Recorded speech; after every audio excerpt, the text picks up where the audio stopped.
Hello everyone, नमस्कार, सलाम, सत श्री अकाल जी साਰਿਆਂ ਨੂੰ। Welcome back to this channel. I hope you all are doing well.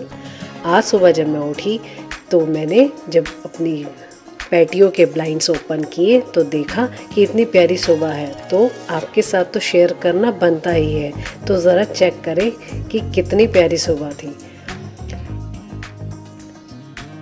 बारिश हो रही थी, चारों तरफ हरियाली थी। हाँ, बस इंडिया में जैसे मिट्टी की खुशबू आती है ना इस बारिश के मौसम में, वो मिस कर रही थी। वो यहाँ नहीं आती वैसी मिट्टी की खुशबू, पर मौसम काफ़ी ठंडा था। तो सुबह सुबह मैंने सोचा कि आज मौसम भी इतना प्यारा है तो क्या बनाएं। तो मैंने एक दिन पहले इडली और सांभर की तैयारी कुछ करके रखी थी। तो मैंने सोचा चलो आज तो परफेक्ट मौसम है, आज इडली सांभर ही बनाएंगे। तो एक रात पहले मैंने इडली वाले जो चावल होते हैं, आजकल हर जगह मिल जाते हैं इजीली, अगर नहीं मिलते तो आप इसे इडली वाला चावल कहकर भी दुकानदार से ले सकते हैं। ये थोड़ा सा ना साइज़ में छोटा होता है और थोड़ा मोटा सा चावल होता है। इससे जब आप इडली बनाएंगे ना तो दानेदार बनती है। तो यहाँ मैंने 3 कटोरी इडली वाला चावल लिया और 1 कटोरी मैंने जो उड़द की दाल होती है वो ली है। अब क्या करेंगे, 1 कटोरी उड़द की दाल और जो 3 कप चावल हैं, इनको हमने क्या करना है, अच्छे से धो लेना है। यहाँ मैं 8 से 9 बारी इसको अच्छे से धो लूँगी। और साथ दाल के साथ ही आपको इसमें थोड़ा सा, इसमें हमें सोया वाली जो दाल होती है वो थोड़ी सी डालनी है, लगभग 1 टेबल स्पून। ये मैंने दाल के साथ ही डाल दिया है। इससे क्या होगा, दाल डालने का फ़ायदा ये होता है, ये फर्मेंटेशन के लिए बहुत ही अच्छा होता है। इससे आपकी जो इडली है फूली फूली बनेगी। चावलों के साथ 1 टीस्पून मैंने मेथी दाना डाल दिया है। अब इसको हमने यहाँ दाल और जो चावल हैं हमने अलग अलग भिगो के रखे हैं। अब इनको पहले हमने अच्छे से धो लेना है। यहाँ मैं पहले पानी डाल रही हूँ। इसको अच्छे से ना आपको मल के इसको अच्छे से धो लेना है, क्योंकि जब हम इसको भिगोएंगे ना, हम इसको साफ़ पानी में भिगोएंगे, ताकि जब हम सुबह इसका जब हमने मिक्सचर बनाना है ना, तब जो पानी है हमने वही यूज़ करना है, बजाय उसको फिर से फेंक कर नया पानी डालने के। आपको 8 से 9 बारी इसको अच्छे से धो लेना है और साफ पानी में इसे भिगो के रखना है। बहुत तेज हो रहा है, बहुत तेज हो रहा है। अब यहाँ पर हमने जो दाल और चावल अलग अलग भिगो के रखे थे वो हमारे अच्छे से सोख हो चुके हैं। और जब सोख हो जाएंगे तो ये थोड़े से साइज़ में बड़े हो जाते हैं। अब यहाँ ये अच्छे से सोख हो गए हैं। अब आप ये सोच रहे होंगे कि दाल और चावल अलग अलग क्यों भिगोए, इकट्ठे भी भिगो सकते थे। पर जब आप दाल और चावल भिगोते हैं, आप खुद देखेंगे कि दाल और चावल जो है वो मोटाई में दोनों डिफरेंट होते हैं। तो अगर आप इकट्ठे पीस देंगे तो जो इडली का जो टेक्सचर है ना, वो बहुत ना बैठा हुआ सा आता है, फूला फूला नहीं आता, फ्लफी नहीं होता। तो आप दोनों को अलग अलग पीसें, ताकि उनकी जो पिसने की जो टाइमिंग होती है वो थोड़ी डिफरेंट होती है। एक चीज़ जल्दी हो जाती है और एक चीज़ थोड़ा टाइम लेती है पिसने में। तो यहाँ हमने क्या करना है, थोड़ा सा पानी ऐड करेंगे। और थोड़ा सा पानी ऐड करने के बाद हमने इसको धीरे धीरे बैचेस में इसे हमने पीस लेना है।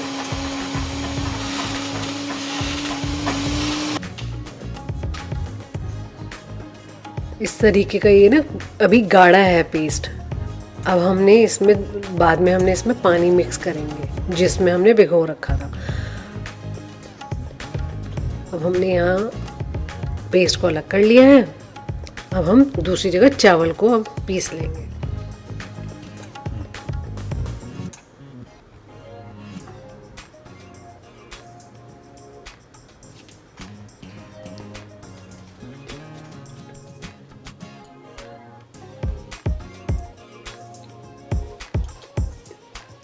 अब हम इसी तरीके से थोड़े थोड़े बैचेस में जो हमारे चावल हैं उनको पीस लेंगे। और पानी इसके साथ ही थोड़ा डाल लें, थोड़ा अंदाज़ा होता है कुकिंग करते समय कि कितना पानी हमें इसमें लगेगा।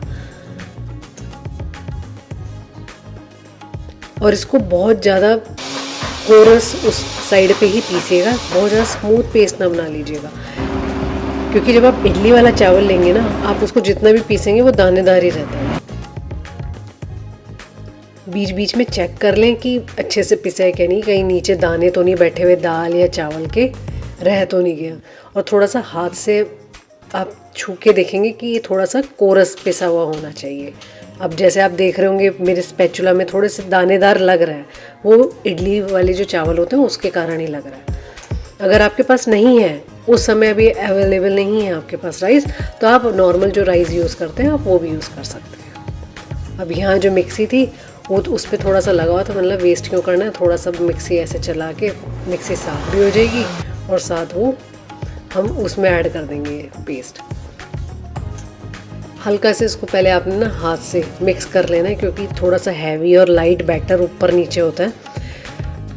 यहाँ मेरे पास आटा बनाने वाली मशीन है। इस आटा बनाने वाली मशीन में ना बहुत सारी चीज़ें हो जाती हैं, जैसे आपने बेकिंग करनी है तो आपके लिए इजी हो जाता है, वड़े बनाने हैं तो उसके लिए भी इजी हो जाता है। यहाँ मैंने बलून विस्कर लगाकर अब क्या करेंगे, हम इसे 5 मिनट के लिए हम इसको ऐसे मिक्सिंग करने के लिए छोड़ देंगे। इससे क्या होगा, जब आप इसको फर्मेंटेशन के लिए रखेंगे ना तो ये अच्छे से फर्मेंट होगा और आपकी जो इडली है, चाहे आप डोसा बनाएं, इडली बनाएं या उत्तपम बनाएं, उसका जो बैटर होगा वो बहुत अच्छा बन के तैयार हो जाएगा। अब यहाँ साथ साथ मैंने बर्तन धो लिए और अब मेरा ये रेडी हो चुका है।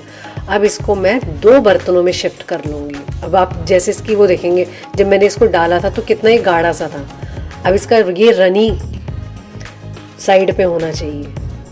आप ऐसे हाथ से लगाएंगे ना तो बिल्कुल बहुत ज़्यादा रनी नहीं है। अब यहाँ पर हम इसे 2 बर्तनों में शिफ्ट कर लेंगे। अब आप सोचोगे 2 बर्तनों में क्यों शिफ्ट करना है, क्योंकि अभी हमने इसको फर्मेंटेशन के लिए रखना है। तो ये जब फर्मेंट होगा तो ये थोड़ा सा अपने वॉल्यूम में बढ़ जाएगा।